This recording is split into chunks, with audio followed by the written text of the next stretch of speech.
Papua New Guinea is located on the second largest island in the world, which is found between Australia and Indonesia.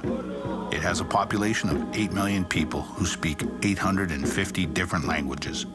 In 1975, the country declared independence. Some of its religions didn't come into contact with Western civilization until after World War II.